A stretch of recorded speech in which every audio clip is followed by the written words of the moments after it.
انہی امام ابو حنیفہ رحمۃ اللہ علیہ کے بارے میں آپ سنیے، حضرت امام اعظم ابو حنیفہ رحمۃ اللہ علیہ سود کے شائبے سے اور سود کے نام سے کتنا ڈرتے تھے اور کتنا کانپتے تھے۔ ایک مرتبہ انہوں نے اپنے کسی پڑوسی کو اور وہاں گاؤں میں کوفہ میں رہنے والے کو قرض دے دیا تھا، قرض دے دیا، اور قرض دینے کے بعد معاملہ ہوتا رہا اور ایک مرتبہ ایسا ہوا کہ امام اعظم ابو حنیفہ رحمۃ اللہ علیہ راستے سے چل رہے تھے، دوپہر کا وقت تھا، گرمی بھی سخت تھی۔ سخت گرمی میں جن لوگوں نے دھوپ میں سفر کیا ہوگا وہ جانتے ہیں کہ آدمی ایسے موقع پر سایہ تلاش کرتا ہے۔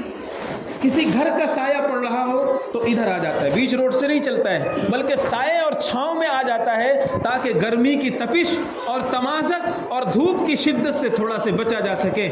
ایسے موقع پر لوگ سایہ تلاش کرتے ہیں اور سایہ تلاش کر کے چلتے ہیں۔ امام ابو حنیفہ رحمۃ اللہ علیہ راستہ چل رہے تھے، راستہ چلتے چلتے آپ بھی اسی طرح کر رہے تھے کہ گھر کا جو سایہ راستے پر پڑ رہا تھا اسی سائے سے گزر رہے تھے۔ اچانک ایک مرتبہ ایسا ہوا کہ آگے جو گھر آ رہا تھا اور اس کا جو سایہ پڑ رہا تھا، امام اعظم ابو حنیفہ رحمۃ اللہ علیہ نے راستے کے اس سائے کو چھوڑ دیا اور دھوپ سے چلنے لگے۔ اور دھوپ سے چلنے کے بعد جب وہ سایہ ختم ہوا اور وہ گھر ختم ہوا اور وہ گھر کا سایہ ختم ہوا، پھر امام اعظم ابو حنیفہ رحمۃ اللہ علیہ دوسرے گھروں کے سائے سے پھر چلنے لگے۔ شاگرد ساتھ میں تھے، شاگرد نے جب حضرت امام اعظم ابو حنیفہ رحمۃ اللہ علیہ اپنے مقام پر پہنچ گئے تو شاگرد نے پوچھا کہ حضرت آج ہم نے عجیب و غریب بات دیکھی ہے، لوگ سایہ تلاش کر کے چلتے ہیں اور آپ نے اس سائے کو چھوڑ دیا جو گھر موجود تھا، نظر آ رہا تھا۔ امام اعظم ابو حنیفہ رحمۃ اللہ علیہ نے پہلے نظر انداز کرنا چاہا، نہ بتانا چاہا، لیکن پھر بعد میں بتایا کہ بات اصل میں یہ نہیں ہے، بات یہ ہے کہ میں نے اس گھر والے کو قرضہ دیا تھا، میں نے اس گھر والے کو قرضہ دیا تھا، اور اللہ کے نبی صلی اللہ علیہ وسلم نے ارشاد فرمایا ہے قرض دے کر کے کوئی بھی فائدہ حاصل کرنا، کوئی بھی نفع حاصل کرنا یہ سود کے دائرے میں آتا ہے۔ میں سمجھ رہا تھا کہ اگرچہ حقیقتاً یہ سود نہیں ہے، لیکن کہیں ایسا نہ ہو کہ یہ شبہ ربا اور سود کا شائبہ اس میں شامل ہو جائے اور میں اس گھر والے کو قرض دے کر اس کے گھر سے فائدہ اٹھا لوں۔ میرا تقوی یہ کہتا تھا، میرا مقام یہ کہتا تھا کہ میں دھوپ میں چلنا گوارا کر لوں گا، لیکن اس گھر والے کے گھر سے اور اس کے سائے سے فائدہ نہیں اٹھاؤں گا۔ یہ زندگیاں تھی ان لوگوں کی جن کے نام پر ہم اپنے آپ کو آج حنفی کہتے ہیں، جن کی فہم پر اور جن کی سمجھ پر، جن کے قرآن و حدیث کی تعبیر پر ہم اعتماد کرتے ہیں اور اپنی فہم سے زیادہ ان پر بھروسہ کرتے ہیں، اور ان کا یہ حال تھا۔ اور آج ہمارا یہ حال ہے کہ ہم بہانے تلاش کر کے سود کھانے کے دہانے پر لگے ہوئے ہیں اور سود کے چکر میں پڑے ہوئے ہیں۔ اگر کوئی مسئلہ بتایا جاتا ہے، اگر کوئی بات بتائی جاتی ہے، کہتے ہیں مفتی صاحب ضرورت ہے، آج کل کے حالات ایسے ہیں اور آج کل پریشانیاں ایسی ہیں، شیطان پریشانیوں کی ایک لسٹ لگا کر کے ہمارے سامنے دکھا دیتا ہے اور آدمی اس میں مبتلا ہو جاتا ہے۔ اس لیے بزرگوں اور دوستوں، ہمیں اپنے کاروبار کو اور اپنے جو حلال جو لقمہ ہمارے پیٹ میں جا رہا ہے ہمیں بہت غور سے دیکھنا ہے، کہیں ایسا نہ ہو کہ کوئی حرام کا لقمہ ہمارے پیٹ میں چلا جائے۔ آپ دیکھیے، اللہ اکبر، حضرت صدیق اکبر رضی اللہ تعالیٰ عنہ، کیا مقام ہے ان کا۔ اللہ کے نبی صلی اللہ علیہ وسلم کے بعد، انبیاء کے بعد اس کائنات میں صدیق اکبر سے زیادہ بلند ہستی کوئی نہیں ہے۔ صدیق کہا جاتا ہے۔ مجدد الفسانی رحمۃ اللہ علیہ نے صدیق کے معنی یہ بیان کیے ہیں کہ نبی کا خاص عکس اور نبی کا خاص پرتو جس پر پڑے اسے صدیق کہا جاتا ہے۔ اور بلکہ ایک مثال دیا ہے، فرمایا اگر آئینے کے سامنے تم کھڑے ہو جاؤ تو آئینے کے باہر جو ہے وہ نبی ہے اور آئینے کے اندر جو نظر آ رہا ہے وہ صدیق ہے۔ اتنا زیادہ نبی میں اور صدیق میں مماثلت اور مشابہت ہوتی ہے۔ خیر، میں آپ سے بتا یہ رہا ہوں کہ صدیق اکبر کا مقام اتنا اعلیٰ ہے۔ ایک مرتبہ بھوک لگی ہوئی ہے، فاقہ ہے، ایک غلام نے ایک غلام نے حضرت صدیق اکبر رضی اللہ تعالی عنہ کو دودھ لا کر کے پیش کیا. شدت بھوک کی وجہ سے، بھوک زیادہ لگنے کی وجہ سے حضرت صدیق اکبر نے نہیں پوچھا کہ تو کہاں سے لایا ہے، کس کے پاس سے لایا ہے، کیا کر کے لایا ہے، نہیں پوچھا اور پی گئے. پینے کے بعد اس غلام نے کہا کہ آج آپ نے معلوم نہیں کیا کہ میں یہ کہاں سے لے کر کے آیا ہوں. صدیق اکبر رضی اللہ تعالیٰ ہمیشہ پوچھتے تھے کہاں سے لایا ہے، آج ہمارے گھروں میں کوئی کھانا بھیج دے، کوئی ہمیں انوائٹ کر لے، کوئی دعوت دے دے، ہمیں کچھ پرواہ نہیں ہوتی. اس کا کاروبار سود ہے، یہ بینک کا ملازم ہے، یہ بینک میں جاب کرتا ہے، ہمیں کوئی پرواہ نہیں ہے، دعوت آئی ہے چلو کھا لیتے ہیں. حضرت صدیق اکبر رضی اللہ تعالیٰ عنہ پوچھا کرتے تھے کہاں سے لایا ہے، کہیں ایسا نہ ہو کہ حرام طریقے سے کوئی لقمہ میرے پیٹ میں چلا جائے. حضرت صدیق اکبر رضی اللہ تعالیٰ عنہ نے جب پوچھا تو اس غلام نے بتایا کہ میں نے حجامت کی تھی اور اسی کے عوض میں مجھے یہ دودھ ملا ہے. ایک پیشہ تھا جو پیشہ معیوب سمجھا جاتا تھا. بہرحال حضرت صدیق اکبر رضی اللہ تعالی عنہ نے وہ دودھ پینے کے بعد جب ان کو معلوم ہوا کہ یہ مال اچھی طریقے پر پاک اور طیب نہیں تھا تو صدیق اکبر رضی اللہ تعالیٰ عنہ کا حال یہ تھا کہ اپنے منہ میں انگلیاں ڈال کر کے صدیق اکبر رضی اللہ تعالیٰ عنہ نے قے کی اور اس لقمے کو نکالا اور فرمایا اگر صدیق کی جان کے ساتھ بھی یہ لقمہ نکلے گا تو صدیق نکالے گا. اگر میری جان بھی چلی جائے گی اس لقمے کے نکالنے میں تو میں یہ لقمہ ضرور نکالوں گا. اس لیے کہ میرے ان کانوں نے پیغمبر سے سنا ہے لحم نبت بالسحت، وہ بدن کا گوشت جو حرام لقمے سے پلے گا بڑھے گا، وہ خون جو حرام لقمے سے بدن کے اندر پیدا ہوگا، النار اولا بہا، اس جسم کے لیے، اس گوشت کے لیے، اس بدن کے لیے جہنم کی آگ زیادہ حقدار ہے، وہ جنت کی خوشبو نہیں پا سکے گا. آج ہمارے اندر ہمیں تمیز اٹھ گئی ہے کہ کون سا لقمہ ہمارے پیٹ میں جانا چاہیے، کون سا لقمہ نہیں جانا چاہیے. ہم اپنے بچوں کو حرام کھلا رہے ہیں، خود بھی کھا رہے ہیں اور بچوں کو حرام کھلا رہے ہیں. ہمیں پرواہ ہی نہیں ہے کہ یہ بچے ہمارے پاس امانت ہیں. جس طرح ہمیں ذمہ داری ہے کہ ہم حلال کھائیں، اسی طرح باپ پر فرض ہے کہ وہ حلال کمائی اپنے بیوی بچوں کو کھلائے. اس لیے بزرگوں اور دوستوں، یہ دنیا چند روزہ ہے. فٹ پاتھ پہ سونے والے کی بھی لائف کٹ جاتی ہے اور محلوں میں رہنے والوں کی زندگی بھی بسر ہو رہی ہے. اگر مثال کے طور پر ایک دن میں کسی کا دھندا 1 لاکھ روپے ہوا، دھندا چھوڑو فائدہ 1 لاکھ روپے ہوا، نفع 1 لاکھ روپے ہوا اور اس کی خوراک 2 روٹی ہے، وہ 2 روٹی کھاتا ہے. میں آپ سے پوچھتا ہوں جس دن 1 لاکھ روپے کما کر لایا ہے کیا وہ 2 روٹی کے بجائے 4 روٹی کھائے گا؟ کیا وہ 2 کے بجائے 10 روٹی کھائے گا؟ نہیں، وہ ایک لباس پہنتا ہے، چاہے ٹی شرٹ پہنے، پینٹ پہنے، کرتا پہنے، لنگی پہنے. میں آپ سے پوچھتا ہوں جس دن 1 لاکھ کا دھندا ہوگا کیا وہ اپنے بدن پر 10 لباس پہنے گا؟ کیا وہ اپنے بدن پر 20 کپڑے پہنے گا؟ نہیں. میں آپ سے پوچھتا ہوں ایک بیڈ میں وہ سوتا ہے، ایک بستر میں سوتا ہے. جس دن اس کا 1 لاکھ کا دھندا ہوگا کیا وہ اپنے پورے کمرے میں بیڈ سجا لے گا، بستر سے پورا کمرہ اوپر تک سوچ دے گا اور کیا اتنے بستروں پر سوئے گا؟ نہیں. کھانا اتنا ہی ہے جتنا اس کے خوراک ہے، پہننا اتنا ہی ہے جتنا اس کا مقدر ہے، سونا اسی لباس میں ہے، اسی بستر پر ہے جو پہلے سے طے شدہ ہے. کیوں اپنی آخرت خراب کر رہے ہیں اپنی نسلوں کے لیے، اپنے بچوں کے لیے، دوسروں کے لیے؟ اس لیے خدا کے واسطے مال حرام پوچھئے علماء سے کہ میرا کاروبار جائز ہے یا نہیں، میں یہ کرتا ہوں حلال ہے یا حرام ہے، اور پوچھ کر پھر اس پر عمل کیجئے. وآخر دعوانا ان الحمد للہ رب العالمین.